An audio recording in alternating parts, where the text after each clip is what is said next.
कुछ तथाकथित लोग उसमें तब भी कह रहे थे कि सुप्रीम कोर्ट का फैसला कुछ भी है, मंदिर वहीं बनाएंगे, लेकिन जो न्याय में विश्वास रखने वाले हैं उन्होंने सबने सुप्रीम कोर्ट के फैसले का स्वागत किया। ठीक है नाजिम साहब रुक जाइए, आपने ये तो बता दिया कुछ तथाकथित लोगों ने, आपने ये नहीं बताया कि कुछ तथाकथित नहीं, असदुद्दीन ओवैसी कह रहे हैं आज, तब नहीं आज भी कह रहे हैं कि मेरे लिए बाबरी मस्जिद थी, है और इंशाअल्लाह कयामत तक रहेगी, आज भी कह रहे हैं माइक पर। ये नहीं बताया आपने, यही तो मुश्किल है। आप लोग आधी चीज याद रखें। अरे रुक जाओ भैया, आपने रुको, आपने अभी नहीं, जब दोबारा आएगी तब बोलना, तब तक उसको कागज पे लिख लो। तनुज जी ने जो बात कही, मुझे लग रहा है कि उनके उससे कुछ चीजें विस्मृत हो गई। सुप्रीम कोर्ट का आज का ऑब्जर्वेशन कोई बहुत चौंकाने वाला नहीं जैसा पेंट किया जा रहा है। ना ना ना, हम लोग याद नहीं रखते चीजों को या नहीं रख पाते। ज्ञान वापी के मामले में एग्जैक्ट यही बातें सुप्रीम कोर्ट ने कही थी, तो क्या हुआ? सर्वे नहीं हुआ क्या? सुप्रीम कोर्ट ने 19 और 24 को हुआ, 23 को हुआ सर्वे निरस्त किया? नो, नॉट एट ऑल, कतई नहीं। कोर्ट ने कहा यस, रिपोर्ट फाइल होगी, सील्ड रहेगी। ये एग्जैक्ट बात ज्ञान वापी में कही गई थी, वकीलों को याद ही नहीं। बताइए, वकील तो ऐसा होना चाहिए जो सैकड़ों साल तक के मुकदमों का सब दिमाग में रखे काम। ये गूगल ने ऐसा कर दिया, कोई बड़ी बात नहीं। और तब भी एग्जैक्ट उसने यही कहा था कि सेशन कोर्ट रुके, हाई कोर्ट जाइए, एग्जैक्टली यही कहा था। क्या नया कहा था? इसमें कोई ऐसे चौंकने की अभी नहीं, दोबारा मांगता, ठीक ना, उसी बात करना चाहिए था।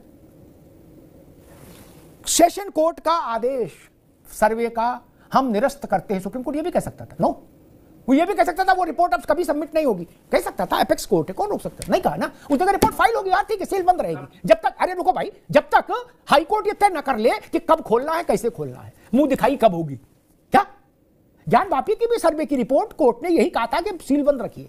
क्या इसमें कोई नई बात है? क्या कोई रॉकेट लॉन्चर है? नहीं ना। हमें ज्ञान वापी का केस भी पूरी तरह स्मरण है, इसलिए मैं संभल में चौंका नहीं। ज्ञान वापी की क्रोनोलॉजी भी हमको पता है। वही हुआ, एक सर्वे हुआ, बाद में व्यास जी का जो तहखाना है वो खोला गया, वहां पूजा अर्चना चल रही है, हो रहा है ना। और सुप्रीम कोर्ट हाई कोर्ट के आदेशों से ही हो रहा है, उनकी देखरेख में ही हो रहा है। तो इसलिए मैं मानता हूं सिर्फ मसला इतना कि मामला बड़ा है, इसलिए थोड़ी बड़ी अदालत सुने, बस इतना मामला है। बस इसके आगे बहुत अर्थ भी नहीं निकालना चाहिए। जैसे नाजिम भाई कह रहे थे कि नहीं कोई जीत हो गई किसी की, ऐसा नहीं है ना। अभी तो कुछ कहा ही नहीं, कहा बस दरोगा नहीं थानेदार सुनेगा मामला, बस इतनी तो बात है। एसपी ने कहा दरोगा नहीं सुनेगा, चौकी पे नहीं सुना जाएगा, थाने पे कोतवाली में सुना जाएगा, इतना ही तो कहा है। खैर, मुन्ना खान साहब भी हमारे साथ जुड़ गए हैं और अवधेश पांडे जी हमारे साथ हैं। मुन्ना खान साहब जी का बहुत स्वागत है। मुन्ना खान साहब, आज जो सुप्रीम कोर्ट का फैसला आया है, धन्यवाद, जो सुप्रीम कोर्ट का फैसला आया उसको आप कैसे देख रहे हैं, कांग्रेस कैसे देख रही है?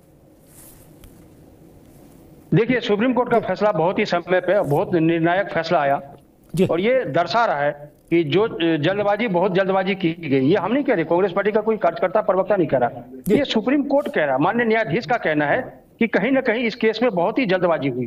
तो मैं समझता हूं बहुमत से लवाला भरी योगी आदित्यनाथ की सरकार है, उसको चाहिए कि ये जांच कराए कि आखिर इस दंगे के पीछे मंशा किसकी थी।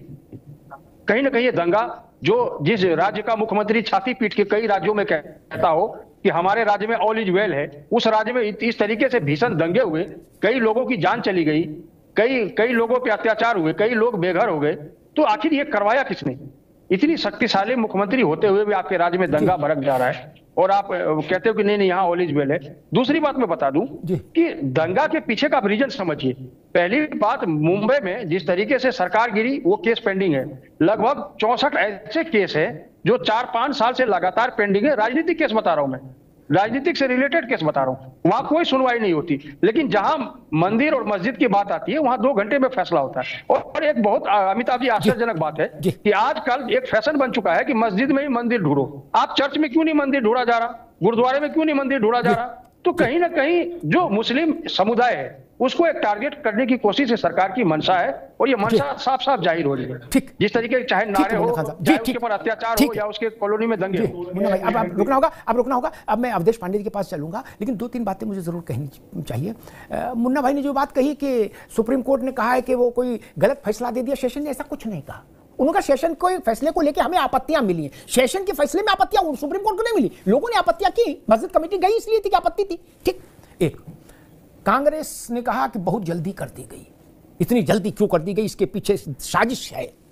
मैं एक बात याद दिला दूं कांग्रेस को, वो हिमालयन लकीर है, उसके ऊपर तो कुछ हो नहीं सकता। नाजिम साहब आपके भी काम आएगी आगे, ये तो मामला भी चलेगा। यहां के संभल का है, अजमेर का भी इशू है कोर्ट में।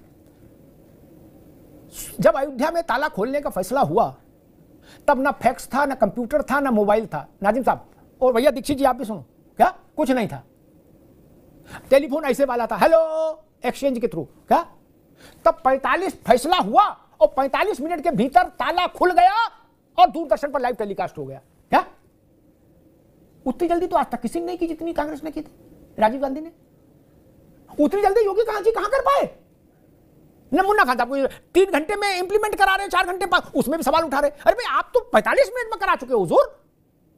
ताला तोड़ने वाले पहले से आपने वहां बैठा दिए थे, दूरदर्शन की वो भी लगा दी थी, कैमरा फिक्स कर दिया था, बोले इधर फैसला आए उधर तुरंत ताला तोड़ो, सटासट और पूजा आरती करो। नहीं कराया था? कराया था ना, हमको मालूम, हमने देखा है और मैं भूलता नहीं।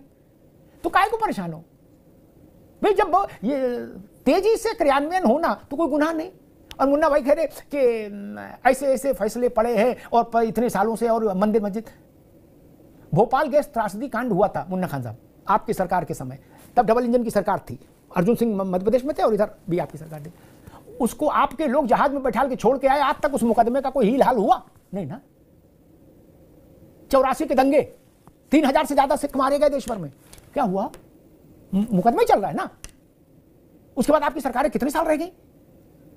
मैं 2 देश के सबसे विभत्स कांड बता दिए, एंडरसन का कांड, भोपाल गैस त्रासदी और सिख दंगा।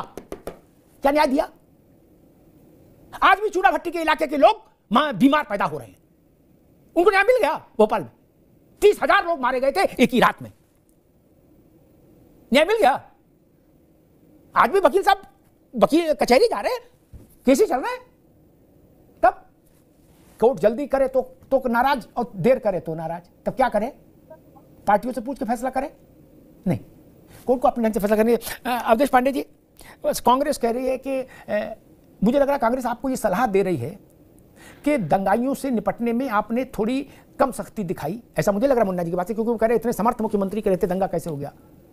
शायद वो बताना चाह रहे कि अब की दंगे की जहां सुगबुगाहट हो वहां बिल्कुल दुष्ट दलन रघुनाथ कला की विनाशाय च दुष्कृताम, वैसे कठोरता के साथ कदम उठाए जाने चाहिए। मुझे ऐसा लग रहा है कि कांग्रेस ये कह रही है कि इस बार आप थोड़े ढीले थे। ऐसा अमिताभ जी, कांग्रेस तो खुद समाजवादियों के द्वारा दंगाग्रस्त है इस समय। अच्छा होता कि समाजवादी पार्टी का कोई प्रवक्ता होता तो ठीक से वो जवाब देता। कांग्रेस तो खुद दंगाग्रस्त है इस समय। समाजवादी पार्टी के लोगों ने इनकी पार्टी में इतना दंगा कर दिया है कि उत्तर प्रदेश में कम से कम इनका कोई रामलेवा नहीं है। अब मैं विषय पर आता हूं।